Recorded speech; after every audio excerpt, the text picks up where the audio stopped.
Le 23 juin 1962, 3 enfants ont disparu sans laisser la moindre trace lors de la kermesse d'été de Montbéliard, une ville industrielle paisible de l'Est de la France. Élise Fontaine, 8 ans, son petit frère Julien, 6 ans, et leur meilleur ami Marc Girard, 9 ans, se sont volatilisés en plein après-midi, au milieu de la foule, des rires et de la musique. Malgré des semaines de recherches intenses, aucun corps, aucun vêtement, aucun indice n'a jamais été retrouvé. Les familles ont vécu 27 années dans l'incertitude la plus totale, torturées par des questions sans réponse. Puis en avril 1989, lors de la démolition d'un ancien entrepôt désaffecté près de l'usine Peugeot, un ouvrier a fait une découverte qui a glacé le sang de toute la ville. Dans une cavité cachée derrière un mur de briques, parfaitement préservé par l'obscurité et la sécheresse, se trouvait un petit soulier rouge, encore attaché avec ses lacets blancs. Un soulier identique à celui qu'Élise portait ce jour-là. Comment ce soulier avait-il pu rester caché pendant près de 3 décennies à seulement 800 mètres de l'endroit où les enfants avaient été vus pour la dernière fois? Qu'est-ce que cette découverte allait révéler sur le destin de ces 3 innocents? Et surtout, pourquoi personne n'avait jamais pensé à chercher dans cet entrepôt qui était pourtant encore en activité pendant les premières années suivant le drame? Avant de continuer avec cette histoire perturbante, si vous appréciez les cas mystérieux réels comme celui-ci, abonnez-vous à la chaîne et activez les notifications pour ne manquer aucun nouveau cas. Maintenant, découvrons comment tout a commencé. Montbéliard, au début des années 60, était une ville en pleine expansion économique. Située dans le département du Doubs, à quelques kilomètres de la frontière suisse, elle comptait environ 25 000 habitants, dont une grande partie travaillait directement ou indirectement pour les usines Peugeot. L'industrie automobile avait transformé cette ancienne principauté en un centre ouvrier prospère où les familles vivaient dans une relative sécurité et stabilité. Le quartier de la Petite Hollande, où habitaient les Fontaines, était typique de ces zones résidentielles construites pour les ouvriers des usines. Des rangées de maisons mitoyennes aux façades grises, des jardins potagers soigneusement entretenus, des rues pavées où les enfants jouaient au ballon après l'école, c'était un monde où tout le monde se connaissait, où les portes restaient ouvertes en été, où les voisins s'entraidaient naturellement. Henri Fontaine travaillait comme ajusteur à l'usine depuis 15 ans. C'était un homme robuste de 34 ans, aux mains calleuses et au regard fatigué mais bienveillant. Sa femme Madeleine, 32 ans, travaillait à domicile comme couturière pour compléter les revenus du ménage. Ils avaient économisé pendant des années pour acheter leur petite maison de la rue des Vosges. Une bâtisse modeste mais propre, avec 3 chambres et un jardin où Madeleine cultivait des tomates et des haricots verts. Élise était leur fierté. Une fillette vive et curieuse, aux longs cheveux châtains toujours tressés avec soin par sa mère. Elle excellait à l'école primaire Saint-Martin, particulièrement en calcul et en écriture. Son institutrice, Madame Beaumont, la décrivait comme une élève appliquée qui aidait volontiers ses camarades en difficulté. Élise adorait lire et passait des heures à la petite bibliothèque municipale, rapportant chaque semaine de nouveaux livres qu'elle dévorait le soir dans sa chambre. Julien, son petit frère, était son exact opposé. Énergique et espiègle, il préférait grimper aux arbres et jouer aux billes avec les autres garçons du quartier. Mais entre eux existait une complicité touchante. Élise protégeait farouchement son petit frère et Julien l'admirait avec une dévotion absolue. Chaque matin, elle l'accompagnait à l'école maternelle avant de continuer vers sa propre classe. Marc Girard habitait 3 rues plus loin, dans une maison légèrement plus grande de la rue du Temple. Son père, professeur de français au collège, était décédé d'une crise cardiaque 2 ans auparavant, laissant sa mère Simone seule avec lui. Simone avait repris le travail comme secrétaire à la mairie pour subvenir à leurs besoins. Marc était un garçon sérieux pour son âge, un peu trop silencieux selon certains voisins, marqué par la perte de son père. Il trouvait refuge chez les Fontaines, où Madeleine le traitait comme son propre fils, lui préparant souvent un goûter quand il venait jouer avec Élise et Julien. La kermesse annuelle de juin était l'événement le plus attendu de l'année à Montbéliard. Organisée sur la place du marché et dans les rues adjacentes, elle transformait le centre-ville pendant 3 jours. Des manèges forains installés pour l'occasion, des stands de jeux, des marchands de barbe à papa et de pommes d'amour, des musiciens ambulants. C'était un moment de joie collective où les tensions du travail et du quotidien s'effaçaient temporairement. En 1962, la kermesse devait se tenir du 22 au 24 juin, profitant du beau temps estival. Les enfants de la ville en parlaient depuis des semaines, économisant leurs petites pièces de monnaie pour pouvoir profiter des attractions. Élise avait mis de côté 3 francs, fruit de petites tâches accomplies pour sa mère et quelques voisins. Elle avait promis à Julien de l'emmener sur le manège de chevaux de bois qu'il adorait. Marc, lui, rêvait de tenter sa chance au stand de tir pour gagner un ours en peluche pour sa mère, espérant lui apporter un peu de joie dans sa vie devenue si difficile. Personne n'aurait pu imaginer que cette kermesse, symbole de bonheur et d'insouciance, allait se transformer en cauchemar absolu et marquer à jamais l'histoire de Montbéliard. Le samedi 23 juin 1962 s'annonçait comme une journée parfaite.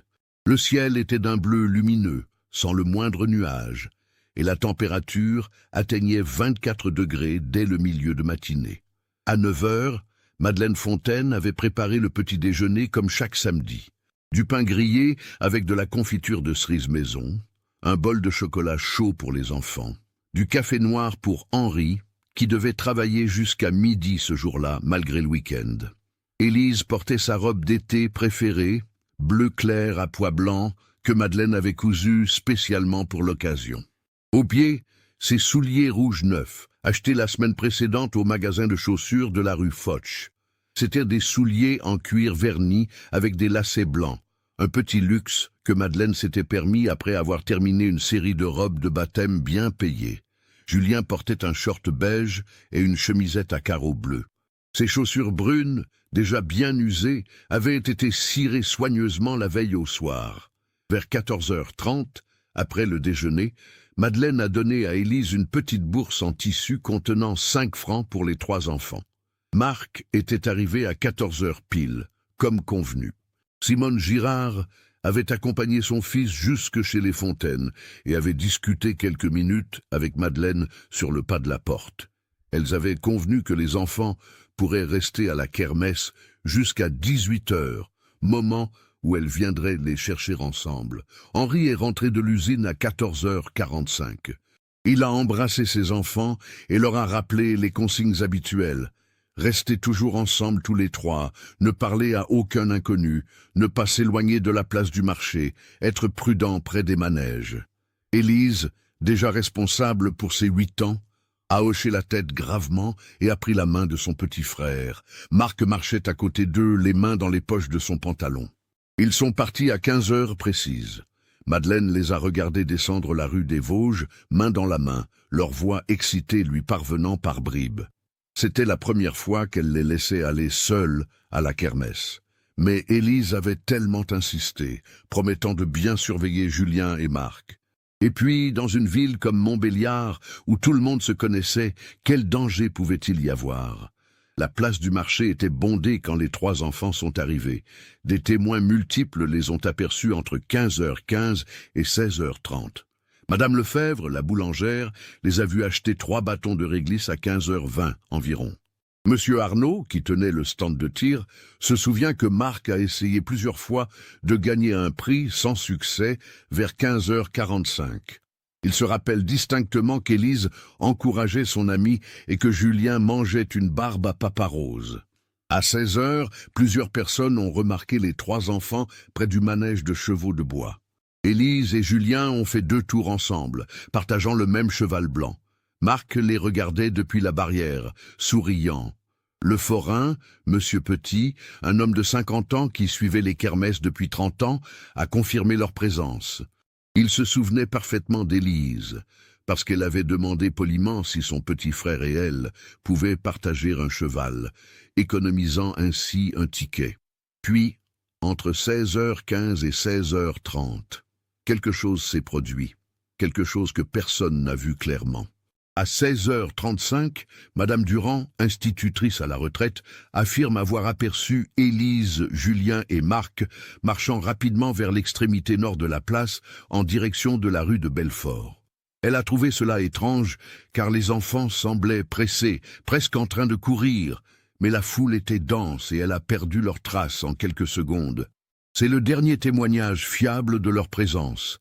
À 18h, Madeleine et Simone sont arrivées sur la place du marché comme prévu. Elles ont cherché les enfants près des manèges, ont interrogé les forains. Personne ne les avait vus depuis au moins 1 heure. Au début, elles n'étaient pas vraiment inquiètes. Les enfants avaient peut-être perdu la notion du temps, s'étaient éloignés vers un autre stand. À 18h30, l'inquiétude est devenue palpable. Elles ont parcouru toute la zone de la kermesse, appelant les prénoms des enfants, interrogeant chaque commerçant, chaque parent. Henri a été appelé d'urgence et est arrivé en courant de l'usine, encore en bleu de travail, le visage décomposé. À 19h15, le commissariat de police de Montbéliard a été alerté. L'inspecteur Laurent Mercier, un homme méthodique de 43 ans, avec 20 ans d'expérience, a immédiatement compris la gravité de la situation. 3 enfants disparus simultanément, ce n'était pas une simple fugue. Il a mobilisé tous les policiers disponibles. La nuit du 23 au 24 juin a été cauchemardesque. Des dizaines de volontaires ont ratissé la ville, les berges du canal, les parcs, les terrains vagues. Des torches électriques perçaient l'obscurité tandis que des voix désespérées appelaient « Élise, Julien, Marc !» Les sirènes des véhicules de police résonnaient dans les rues désertes.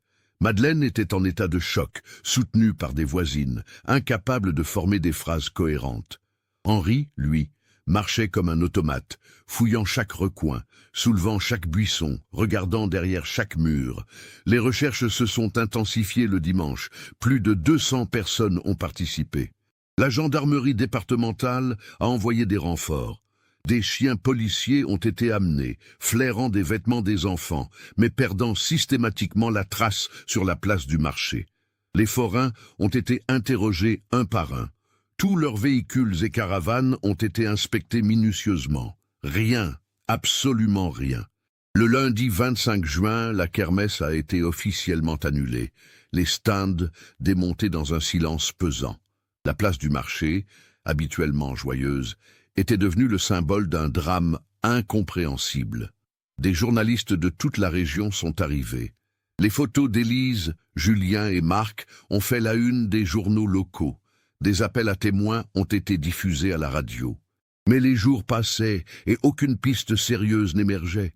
Comment 3 enfants pouvaient-ils disparaître ainsi, en plein jour, au milieu d'une foule? L'inspecteur Mercier suivait chaque hypothèse avec une détermination farouche, mais se heurtait à un mur d'incompréhension. Aucune demande de rançon, aucun témoin d'enlèvement, aucune trace de lutte, aucun vêtement abandonné, aucun indice matériel. C'était comme si la terre les avait avalés. Les semaines suivantes, le 23 juin 1962, ont été un supplice sans fin pour les familles Fontaine et Girard. L'enquête policière s'est poursuivie avec une intensité décroissante au fil des mois, mais chaque piste s'est révélée infructueuse. Des dizaines de témoignages contradictoires ont été recueillis. Un conducteur de camion affirmait avoir vu 3 enfants correspondant aux descriptions près de la sortie de la ville vers 17 heures. Une femme jurait avoir aperçu une fillette en robe bleue dans un train en direction de Besançon le lendemain. Toutes ces pistes ont mené nulle part. L'inspecteur Mercier a exploré toutes les théories possibles. L'enlèvement par un prédateur était la plus évidente, mais aucun individu suspect n'avait été signalé ce jour-là. Les registres des personnes fichées pour crimes contre les mineurs dans la région avaient été épluchés scrupuleusement. Tous avaient des alibis solides ou étaient déjà incarcérés. La théorie d'un réseau organisé avait été envisagée, mais 3 enfants simultanément en plein jour, sans témoin, c'était pratiquement impossible. Une hypothèse particulièrement douloureuse concernait un accident suivi d'une dissimulation des corps par panique. Peut-être les enfants s'étaient-ils aventurés dans un lieu dangereux et quelqu'un, terrifié par les conséquences, avait caché leur corps.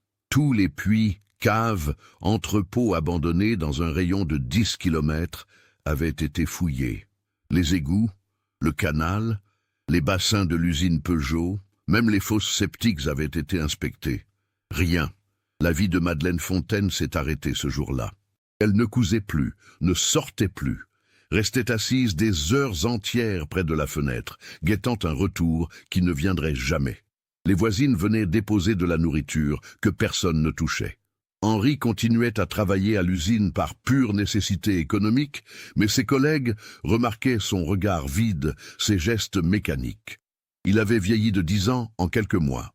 Le soir, il buvait seul dans la cuisine, fixant les photos de ses enfants accrochés au mur. Leur chambre était restée intacte, exactement comme le matin du 23 juin. Les jouets de Julien sur le sol, les livres d'Élise soigneusement rangés sur l'étagère, les lits faits. Madeleine y entrait chaque jour, s'asseyait sur le lit d'Élise, serrait contre elle la poupée de chiffon que sa fille adorait. Parfois, des sanglots la secouaient pendant des heures. D'autres fois, elle restait prostrée dans un silence terrifiant. Simone Girard avait réagi différemment au drame. Après des semaines d'effondrement, elle s'était endurcie, transformant son chagrin en une détermination froide. Elle avait rejoint l'Association nationale des parents d'enfants disparus, participait à toutes les réunions, collait des affiches dans toute la région, écrivait aux autorités, aux journaux, refusant d'abandonner. Son appartement s'était transformé en quartier général informel de recherche. Des cartes, des coupures de presse, des listes de témoignages couvraient des murs. Elle dormait 4 heures par nuit, le reste du temps consacré à chercher, analyser, questionner. Les deux femmes s'étaient progressivement éloignées, chacune vivant son deuil à sa manière. Madeleine reprochait silencieusement à Simone d'avoir laissé Marc venir ce jour-là. Simone, elle, ne pouvait s'empêcher de penser qu'Élise, l'aînée responsable, aurait dû les protéger. Ces pensées irrationnelles, nées de la douleur, avaient de créer un fossé entre deux femmes autrefois proches. À l'école Saint-Martin, la rentrée de septembre 1962 avait été empreinte d'une tristesse inhabituelle. 3 places vides dans les classes, comme des blessures béantes. Les enseignants ne savaient pas quoi dire aux autres enfants. Comment expliquer l'inexplicable? Le directeur avait organisé une cérémonie sobre où des bougies avaient été allumées, des prières récitées. Mais les mots sonnaient creux face à l'horreur de ce qui s'était passé. Les années ont passé avec une lenteur insupportable. En 1965, l'affaire a ressurgi brièvement dans les journaux lors du 3e anniversaire de la disparition. Un nouveau témoignage avait émergé, celui d'un homme affirmant avoir vu un véhicule suspect près de la kermesse. Cette piste, comme toutes les autres, n'a mené nulle part. En 1968, la police a rouvert officiellement le dossier avec de nouveaux inspecteurs, mais sans résultat tangible. Montbéliard avait changé. La kermesse de juin, autrefois joyeuse, était désormais teintée d'une mélancolie sous-jacente.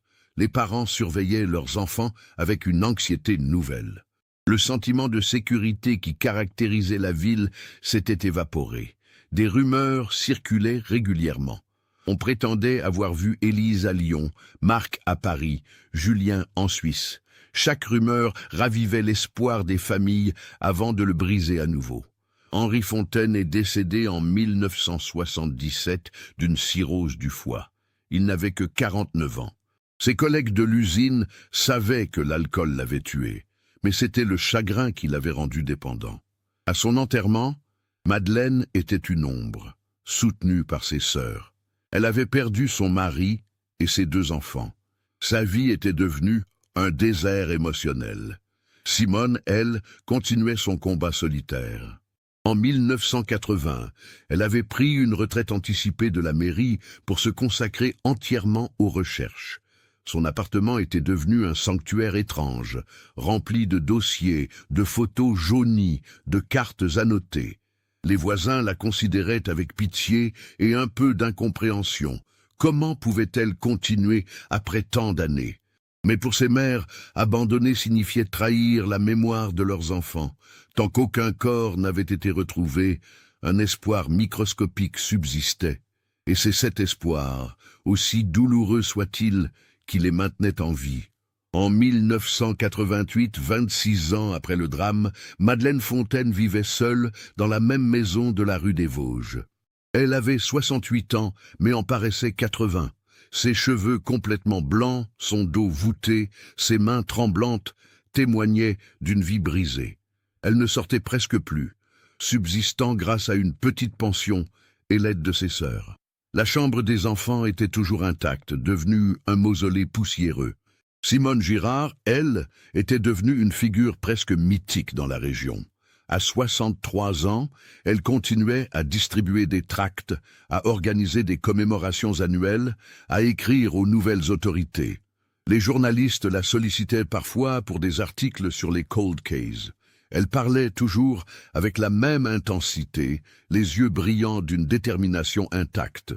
Personne n'imaginait qu'en avril 1989, 27 ans après cette terrible journée de juin, la vérité allait enfin commencer à émerger d'une manière aussi inattendue que bouleversante.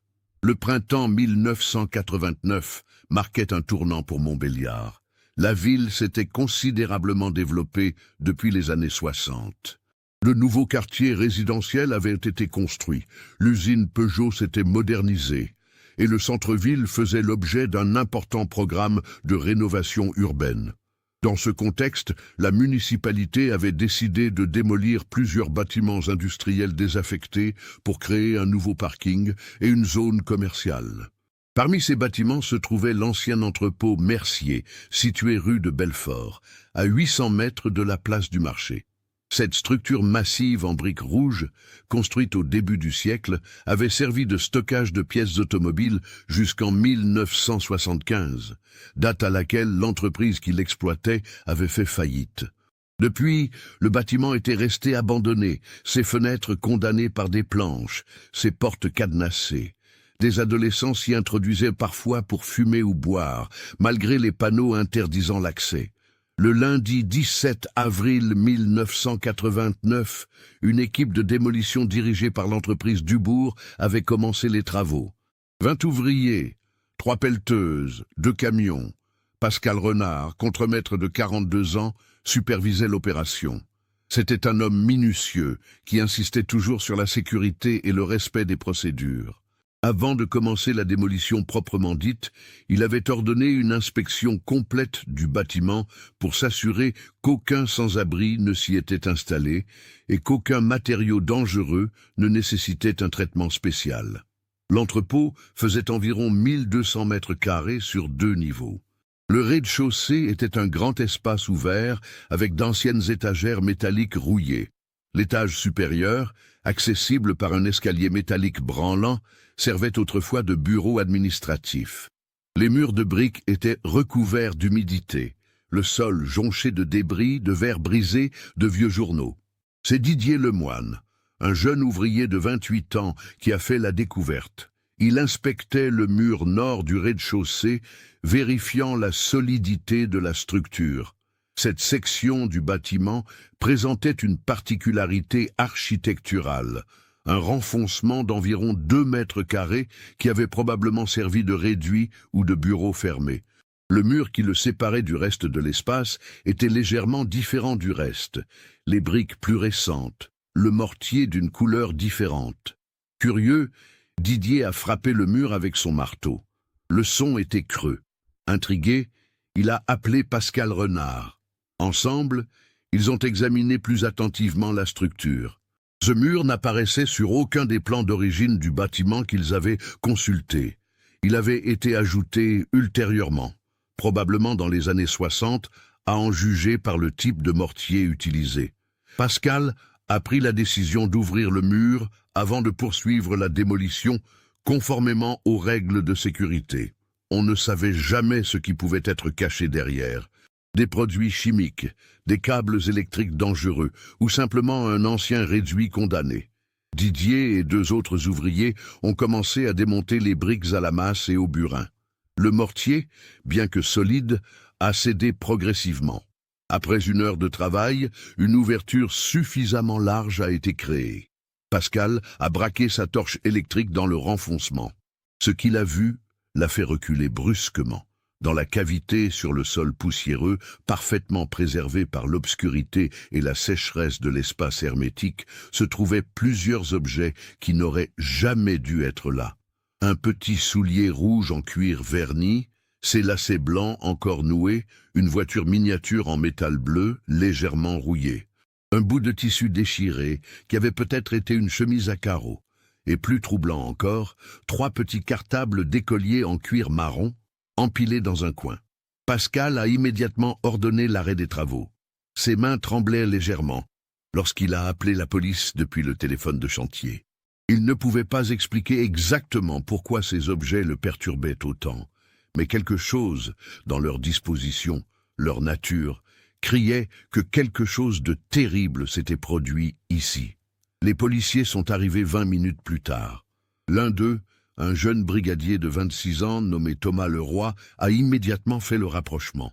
Son père, ancien policier, lui avait souvent parlé de l'affaire des 3 enfants disparus en 62. C'était l'une des grandes énigmes non résolues de la région. Et maintenant, 27 ans plus tard, des objets d'enfants apparaissaient dans un entrepôt abandonné. Le brigadier Leroy a demandé à son supérieur de contacter d'urgence le commissariat central. En moins d'1 heure, une équipe complète de la police scientifique était sur place. Le périmètre a été bouclé. Les ouvriers, interrogés brièvement, ont été priés de rentrer chez eux. L'entrepôt Mercier, destiné à la démolition, venait de devenir une scène de crime potentielle. Le capitaine Bernard Roussel, responsable de la brigade criminelle de Montbéliard, était un homme de 54 ans qui avait rejoint la police en 1963, juste après l'affaire des enfants disparus. Il avait entendu parler de ce cas pendant toute sa carrière, mais n'y avait jamais travaillé directement. Maintenant, face à cette cavité sombre et ces objets d'enfants, une certitude glacée s'imposait à lui. Il venait peut-être de retrouver la première trace tangible d'Élise, Julien et Marc après 27 ans de silence absolu. La nouvelle s'est répandue dans Montbéliard avec la vitesse d'un feu de forêt. Dès le soir du 17 avril, les chaînes de télévision régionales diffusaient des reportages en direct depuis la rue de Belfort. Les journalistes parlaient avec précaution de découvertes d'objets appartenant potentiellement aux enfants disparus en 1962. Le conditionnel était de rigueur, mais l'espoir et la peur se lisaient dans tous les regards. Madeleine Fontaine a appris la nouvelle par sa sœur Jeanne, qui était venue précipitamment chez elle vers 19 heures. La vieille femme n'a pas pleuré. Elle est restée immobile, les mains jointes sur ses genoux, fixant le mur. Après un long silence, elle a simplement murmuré « Les souliers rouges ». Je les avais achetés la semaine d'avant. 5 francs au magasin de la rue Foch.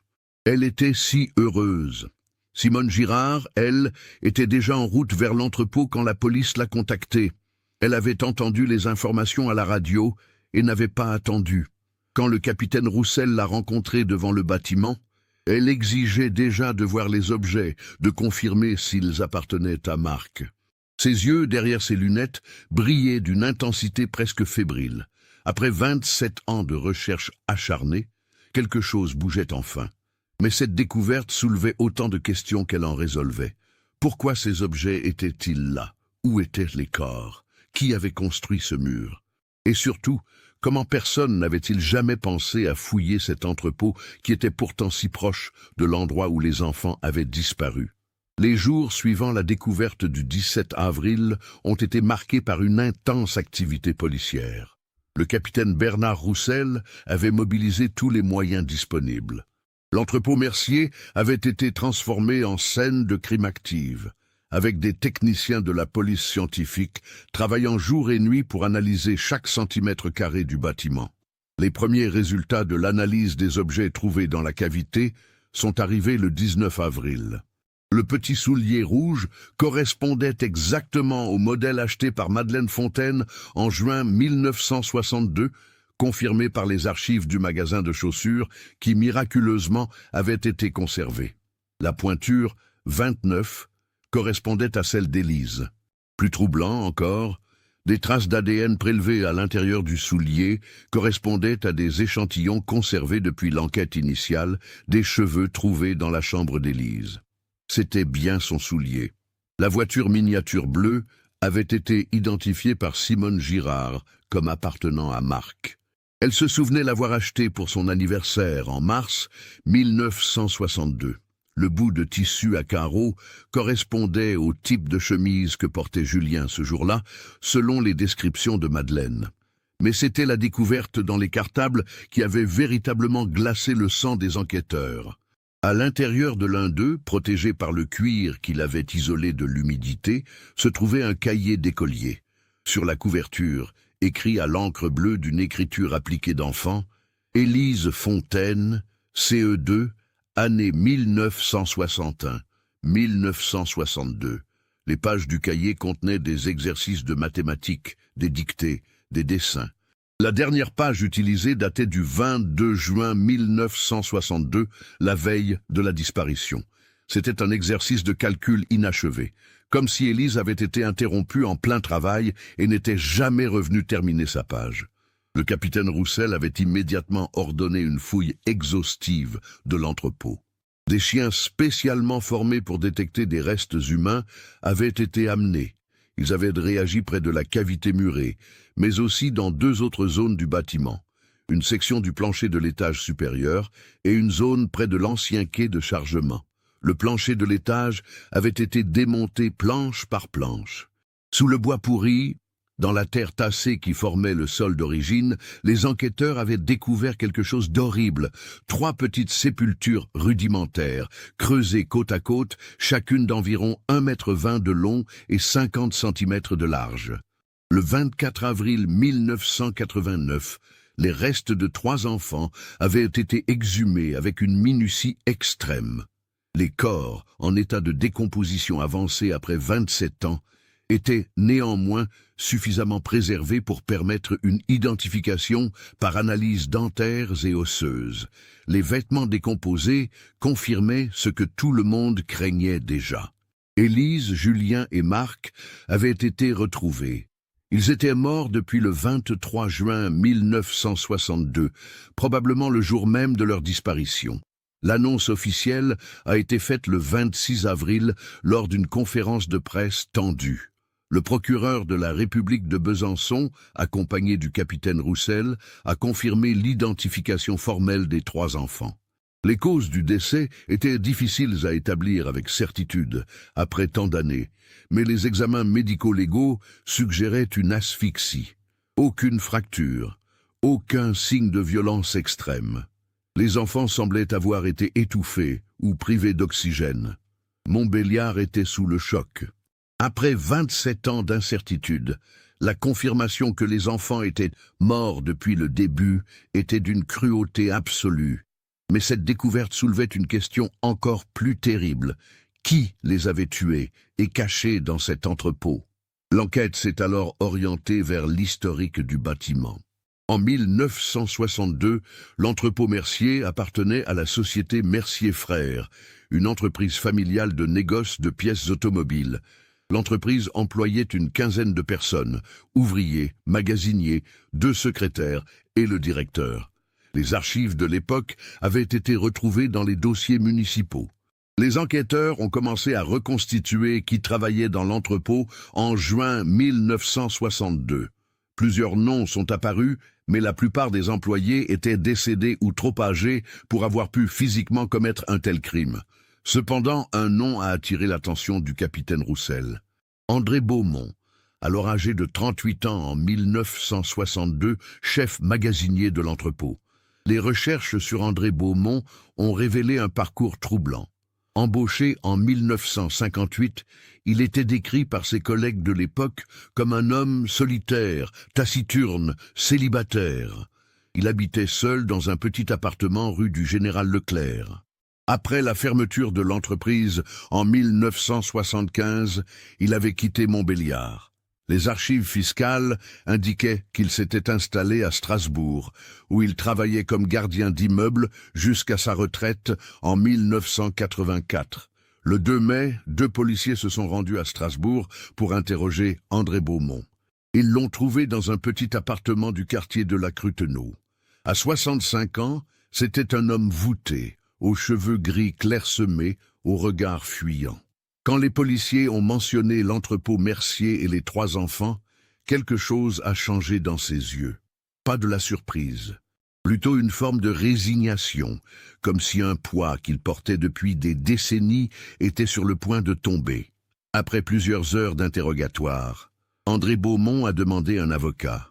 Mais dans la salle d'interrogatoire, il avait déjà laissé échapper quelques phrases troublantes. « Je savais que ce jour viendrait. J'ai essayé d'oublier, mais on n'oublie jamais vraiment. Ce n'était pas censé se passer comme ça. » Placé en garde à vue, Beaumont a été ramené à Montbéliard le 4 mai. Les journalistes campaient devant le commissariat. La ville entière réclamait des réponses. Madeleine Fontaine et Simone Girard, pour la première fois depuis des années, s'étaient retrouvées au commissariat, assises côte à côte dans une salle d'attente, silencieuses, tenant chacune un mouchoir froissé, attendant de savoir ce qui était vraiment arrivé à leurs enfants. L'interrogatoire d'André Beaumont a duré 3 jours. Au début, il niait toute implication. Puis, face à l'accumulation des preuves, face aux analyses montrant qu'il avait eu accès exclusif à l'entrepôt ce week-end de juin 1962, face aux témoignages retrouvés d'anciens collègues qui se souvenaient de son comportement étrange dans les jours suivant la disparition, sa défense s'est effritée. Le 7 mai au matin, André Beaumont a demandé à parler au capitaine Roussel, seul à seul. Son avocat était présent, mais Beaumont semblait avoir pris une décision. Ses mains tremblaient légèrement quand il a commencé à parler, d'une voix basse, hachée, racontant enfin ce qui s'était vraiment passé ce 23 juin 1962. Et ce qu'il a révélé était encore plus tragique que tout ce que les enquêteurs avaient pu imaginer. André Beaumont a commencé son récit en fixant ses mains jointes sur la table métallique de la salle d'interrogatoire. Sa voix était à peine audible, obligeant le capitaine Roussel à se pencher en avant pour l'entendre. L'enregistrement de cette confession, conservé dans les archives judiciaires, révèle un homme brisé par 27 ans de culpabilité. « Je n'ai jamais voulu faire de mal à ces enfants », a-t-il commencé. « Jamais. Il faut que vous compreniez ça. Ce qui s'est passé, c'était un accident, un terrible accident. » Le samedi 23 juin 1962, André Beaumont était de service à l'entrepôt. Normalement, le bâtiment fermait le samedi après-midi, mais une livraison importante de pièces était attendue le lundi matin et il devait préparer l'espace de stockage. Il était seul dans l'entrepôt depuis 14 heures. Vers 16h30, alors qu'il travaillait à l'étage supérieur, il avait entendu des voix d'enfants au rez-de-chaussée. Surpris, il était descendu et avait découvert 3 enfants qui s'étaient introduits par une porte latérale restée entr'ouverte, celle qui donnait directement sur la rue de Belfort. Ils jouaient, a raconté Beaumont, les larmes commençant à couler sur ses joues. Ils couraient entre les étagères. La petite fille, Élise, je l'ai appris plus tard, elle tenait ses 2 compagnons par la main. Ils riaient. Ils avaient l'air si heureux. André Beaumont leur avait dit qu'ils ne pouvaient pas rester là, que c'était dangereux, qu'ils devaient partir. Mais les enfants, pris dans leur jeu, ne l'écoutaient pas vraiment. Élise avait dit quelque chose comme « On cherche un trésor, monsieur. On a vu cette porte ouverte et on voulait explorer. » Beaumont les avait guidés vers la sortie. Mais voilà où le destin avait basculé de manière irréversible. En traversant le rez-de-chaussée, le petit Julien avait couru vers une zone interdite, là où étaient entreposés temporairement des bidons de solvants industriels et de produits chimiques. Cette section aurait dû être fermée par une barrière, mais Beaumont l'avait retirée le matin même pour réorganiser le stockage. « J'ai crié pour qu'il s'arrête », a continué Beaumont, sa voix se brisant. Mais il était si petit, si rapide. Il a heurté une pile de bidons. Je le revois encore, au ralenti, les bidons sont tombés, l'un d'eux s'est ouvert, du trichloréthylène. C'est un solvant industriel très volatile. Le trichloréthylène s'était répandu sur le sol, créant immédiatement des vapeurs toxiques dans l'espace confiné de cette section de l'entrepôt. Julien, au sol après sa chute, avait inhalé directement les vapeurs. Il s'était mis à tousser violemment, à gémir. Élise et Marc avaient couru vers lui. André Beaumont aussi. Mais dans cette zone mal ventilée, saturée de vapeurs chimiques, ce qui s'était passé ensuite était inévitable. Le trichloréthylène, en concentration élevée, provoque une perte de conscience rapide, puis un arrêt respiratoire. « Je les ai vus tomber », a murmuré Beaumont, le visage enfoui dans ses mains. Un par un, le petit garçon d'abord, puis la fillette qui essayait de le relever. Puis l'autre garçon. J'ai essayé de les sortir de là, j'ai attrapé la fillette, Élise, je l'ai tirée, mais les vapeurs... J'ai commencé à me sentir étourdi moi aussi. J'ai dû reculer, ouvrir les portes pour aérer. Il avait attendu quelques minutes que les vapeurs se dissipent, puis était retourné vers les enfants. Ils étaient tous les trois inconscients, allongés sur le sol bétonné. Il avait vérifié leur pouls. Julien n'en avait plus, Élise respirait encore faiblement. Marc aussi. « J'aurais dû appeler les secours immédiatement », a dit Beaumont, sa voix maintenant presque inaudible. « J'aurais dû. Mais j'ai paniqué, complètement paniqué. Si on découvrait qu'un enfant était mort ici, dans l'entrepôt, pendant que j'étais responsable, avec des produits chimiques mal stockés, je perdrais mon emploi. Je serais accusé de négligence, peut-être pire. » Dans son état de panique irrationnelle, Beaumont avait pris la pire décision possible. Il avait transporté les 3 enfants à l'étage, dans l'ancien bureau fermé. Il avait appelé une ambulance anonymement depuis une cabine téléphonique, indiquant qu'il y avait eu un accident avec des enfants rue de Belfort, sans donner plus de détails, espérant qu'on les retrouverait. Mais quand il était retourné à l'entrepôt 20 minutes plus tard, après avoir fait cet appel, Élise et Marc étaient morts également. L'exposition aux vapeurs toxiques, combinée au manque d'intervention médicale immédiate, avait été fatale. « Je me suis retrouvé avec 3 enfants morts », a continué Beaumont, sanglotant ouvertement maintenant. « Morts à cause de ma négligence, de ma lâcheté. J'étais terrorisé. Je ne savais plus quoi faire. Les ambulances cherchaient probablement les enfants dans la rue, pas dans l'entrepôt fermé. Et maintenant, comment pouvais-je expliquer pourquoi je ne les avais pas emmenés immédiatement à l'hôpital? Pourquoi j'avais attendu? On m'accuserait de meurtre. » Dans un état de panique totale, André Beaumont avait pris une décision qu'il regretterait chaque jour pendant 27 ans. Cette nuit-là, profitant qu'il était seul dans l'entrepôt, il avait creusé 3 tombes dans la terre, sous le plancher de bois de l'étage supérieur. Il avait enterré les 3 enfants, remis le plancher en place. Les jours suivants, alors que toute la ville cherchait les enfants disparus, que la police interrogeait tout le monde, Beaumont était resté silencieux, rongé par la culpabilité, mais paralysé par la peur des conséquences. Il avait construit le faux mur au rez-de-chaussée pour cacher les objets des enfants qu'il n'avait pas osé jeter, de peur qu'ils soient retrouvés dans une poubelle et mènent jusqu'à lui. « Chaque jour, j'attendais qu'on me découvre », a dit Beaumont. Chaque fois que la police interrogeait les employés de l'entrepôt, je pensais que c'était fini. Mais ils me demandaient si j'avais vu quelque chose d'inhabituel ce jour-là dans le quartier. Je disais non, et je continuais à vivre avec ce poids. En 1975, quand l'entreprise avait fermé, Beaumont avait quitté Montbéliard, incapable de supporter plus longtemps de vivre dans la même ville où il croisait parfois les mères des enfants dans la rue. Il s'était installé à Strasbourg, essayant de recommencer une vie, mais le passé ne le quittait jamais. « Je n'ai jamais eu de famille », a-t-il ajouté. « Je n'ai jamais pu. Je me sentais indigne de toute forme de bonheur. Chaque 23 juin, je restais chez moi, incapable de sortir. Je voyais leur visage. 3 enfants innocents morts à cause de ma négligence et de ma lâcheté. Le capitaine Roussel, après avoir écouté cette confession, restait sous le choc. Ce n'était pas un prédateur sexuel, pas un tueur calculateur. C'était un homme qui, face à un accident tragique, avait fait le pire choix possible par pure panique et dont la vie avait été détruite par ce choix. « Pourquoi ne pas avoir parlé plus tôt ?» a demandé Roussel. « Après tant d'années, pourquoi ne pas avoir tout révélé pour soulager au moins les familles ?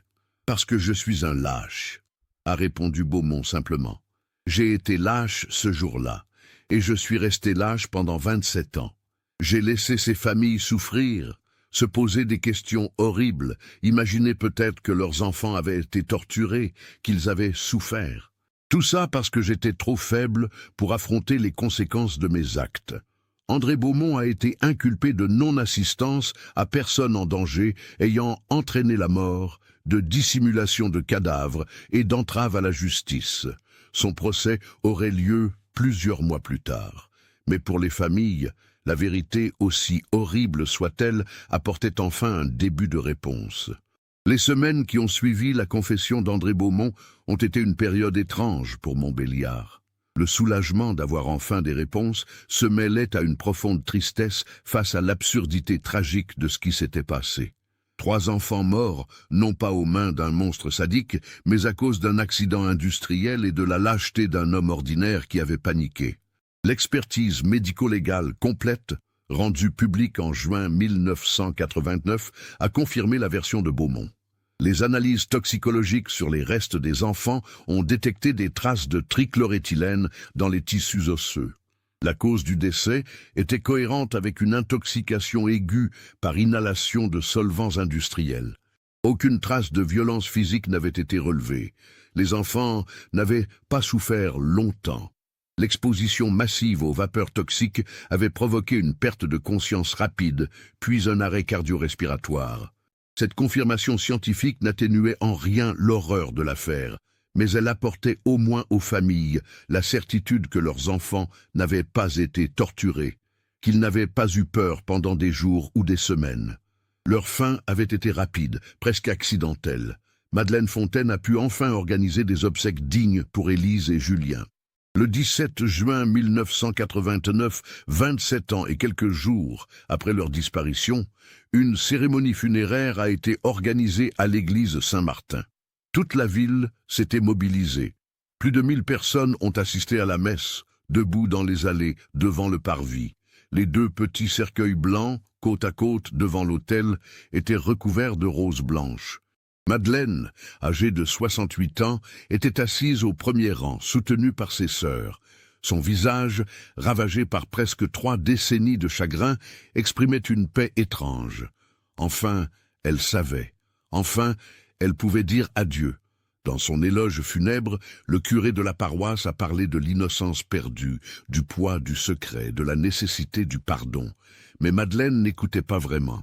Elle regardait fixement les 2 cercueils, se rappelant le matin du 23 juin 62, quand elle avait embrassé ses enfants avant qu'ils partent pour la kermesse. Marc Girard a été enterré séparément, selon la volonté de Simone. La cérémonie, plus intime, a eu lieu 2 jours plus tard au cimetière municipal. Simone avait refusé toute couverture médiatique. Elle voulait un moment privé pour dire adieu à son fils, après toutes ces années de recherche obsessionnelle. À côté de la tombe de son mari, elle a fait enterrer Marc. La famille était à nouveau réunie. Simone a parlé brièvement aux journalistes après la cérémonie. Ces mots ont été largement repris dans la presse nationale. Pendant 27 ans, j'ai cherché mon fils, espérant qu'il était peut-être quelque part, vivant, même s'il ne pouvait pas revenir. Maintenant, je sais qu'il est mort le jour même de sa disparition. C'est une douleur terrible, mais c'est aussi une forme de soulagement. L'incertitude est parfois pire que la vérité, même quand cette vérité est horrible. Le procès d'André Beaumont s'est tenu en novembre 1989 devant la cour d'assises du Doubs. L'accusé, visiblement diminué par les mois de détention et le poids de sa culpabilité, a plaidé coupable de tous les chefs d'accusation. Son avocat n'a pas cherché à minimiser les faits, mais à souligner qu'il ne s'agissait pas d'un meurtre prémédité, mais d'une tragique cascade d'erreurs et de mauvaises décisions. Les témoignages pendant le procès ont été déchirants. L'expert en sécurité industrielle a expliqué comment le stockage inadéquat de produits chimiques dangereux dans les années 60 était malheureusement courant avant que les normes de sécurité ne soient renforcées. Si les bidons avaient été correctement entreposés et sécurisés, l'accident n'aurait jamais eu lieu. Le psychologue mandaté par la Cour a analysé le profil de Beaumont. Un homme isolé, sans famille, dont toute l'identité était liée à son travail. Face à la perspective de perdre son emploi et d'être accusé de négligence criminelle, il avait paniqué de manière irrationnelle. Sa décision de cacher les corps n'était pas celle d'un criminel calculateur, mais d'un homme terrorisé par les conséquences de ses actes, incapable de gérer émotionnellement la situation. Madeleine Fontaine a été appelée à témoigner.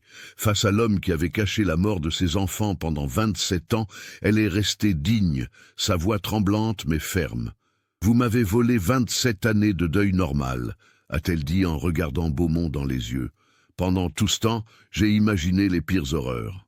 Je pensais que mes enfants avaient peut-être été enlevés par un monstre, qu'ils avaient souffert pendant des jours. J'ai vécu dans l'espoir impossible qu'ils reviendraient un jour. Cet espoir m'a empêché de faire mon deuil correctement. Mon mari est mort sans savoir ce qui était arrivé à ses enfants. Vous nous avez fait subir ça par lâcheté. Je ne sais pas si je peux vous pardonner, mais je sais que vous allez vivre avec ça jusqu'à votre dernier jour. Et c'est peut-être la pire des punitions. » Simone Girard a été plus virulente dans son témoignage. Elle a rappelé ses 27 années de recherches acharnées, les milliers d'heures passées à distribuer des tracts, à interroger des gens, à explorer chaque piste. Pendant que je cherchais mon fils dans tout le pays, il était à 800 mètres de chez moi, enterré sous le plancher d'un entrepôt. Si vous aviez eu le courage de parler dès le début, nos enfants auraient pu être enterrés dignement. Nos familles auraient pu commencer à guérir. Au lieu de ça, vous avez choisi de nous laisser dans le doute et la souffrance. Le verdict est tombé après 3 jours de délibération. André Beaumont a été condamné à 12 ans de prison ferme. La Cour a reconnu qu'il n'avait pas intentionnellement tué les enfants, que l'accident initial relevait d'une négligence grave, mais non d'un acte criminel prémédité. Cependant, sa décision de cacher les corps et de laisser les familles dans l'ignorance pendant 27 ans constituait une faute morale et légale extrêmement grave. Beaumont, 65 ans au moment du verdict, savait qu'il passerait probablement le reste de sa vie en prison. Il a accepté la sentence sans réaction, presque avec soulagement. Après le procès, il a demandé à rencontrer Madeleine et Simone. Madeleine a refusé. Simone a accepté, mais uniquement pour lui dire en face qu'elle ne lui pardonnerait jamais. L'affaire a eu des répercussions bien au-delà de Montbéliard. Elle a conduit à une révision des normes de sécurité concernant le stockage de produits chimiques dans les entrepôts industriels. Le cas a été cité dans des formations de gestion de crise, illustrant comment une mauvaise décision prise sous panique peut avoir des conséquences dramatiques et durables. Pour Montbéliard, l'entrepôt Mercier est devenu un symbole. Après le procès, la municipalité a décidé de ne pas le démolir, mais de le transformer en mémorial. Une plaque commémorative a été installée sur le mur extérieur. À la mémoire d'Élise Fontaine, 8 ans, Julien Fontaine, 6 ans, et Marc Girard, 9 ans, décédés tragiquement le 23 juin 1962, que leurs souvenirs nous rappellent la valeur précieuse de chaque vie et l'importance de la vérité. Madeleine Fontaine est décédée en décembre 1991, 2 ans après le procès, à l'âge de 70 ans. Elle a été enterrée aux côtés d'Henri, Élise et Julien. Sur sa tombe, une inscription simple, « Réunis enfin ». Les dernières années de sa vie, selon ses sœurs, avaient été plus paisibles. Connaître la vérité, aussi douloureuse soit-elle, lui avait permis de trouver une forme de paix intérieure qu'elle n'avait pas connue depuis 27 ans. Simone Girard a vécu jusqu'en 2003. Elle a consacré ses dernières années à l'association des parents d'enfants disparus, aidant d'autres familles à traverser cette épreuve. Elle répétait souvent « L'incertitude est une torture lente. Même la pire des vérités est préférable à l'absence de réponse. » Son appartement, autrefois couvert de dossiers et de cartes de recherche, était devenu un lieu de mémoire sobre, où les photos de Marc enfant côtoyaient celles d'autres enfants disparus qu'elle avait aidé à retrouver. André Beaumont est mort en prison en 1997 d'une crise cardiaque. Il avait 73 ans. Dans une lettre posthume découverte dans sa cellule, adressée aux familles Fontaine et Girard, il avait écrit « Je sais que des excuses sont dérisoires face à ce que j'ai fait, mais je veux que vous sachiez que pas un seul jour ne s'est écoulé sans que je pense à Élise, Julien et Marc. J'ai gâché ma vie à cause de ma lâcheté, mais surtout, j'ai détruit les vôtres. Si je pouvais revenir en arrière, je donnerais ma vie pour changer cette journée de juin 1962. Je pars avec ce poids, et j'espère que là où je vais, si un au-delà existe, je pourrai un jour leur demander pardon. Aujourd'hui, plus de 60 ans après les faits, l'affaire des 3 enfants disparus de Montbéliard reste gravée dans la mémoire collective de la région. Elle illustre de manière tragique comment un accident combiné à la panique et à la lâcheté peut transformer des vies à jamais. 3 enfants innocents ont perdu la vie. 2 familles ont été détruites. Un homme a gâché son existence pour avoir manqué de courage à un moment crucial. Le petit soulier rouge d'Élise, retrouvé après 27 ans, est conservé dans les archives judiciaires du Doubs. Il est devenu le symbole poignant de cette affaire. Un objet d'enfant, préservé par le temps, témoignant d'une innocence perdue et d'un secret qui a empoisonné des vies pendant presque 3 décennies avant d'être enfin révélé. Ce cas nous montre comment une succession de mauvaises décisions, prises dans la panique, peut avoir des conséquences dévastatrices sur des générations entières. La vérité, même terrible, reste préférable à l'incertitude. Les familles de ces 3 enfants ont souffert pendant 27 ans, non seulement de leur perte, mais aussi de l'absence de réponse. Qu'en pensez-vous? Auriez-vous remarqué les indices subtils tout au long de cette histoire? Partagez vos réflexions dans les commentaires. Si vous avez été touché par cette enquête approfondie sur un drame qui a marqué toute une ville, n'oubliez pas de vous abonner à la chaîne et d'activer les notifications pour ne manquer aucun nouveau cas. Laissez un like si cette histoire vous a impacté et partagez-la avec quelqu'un qui s'intéresse également à ces cas réels qui nous rappellent la fragilité de nos existences.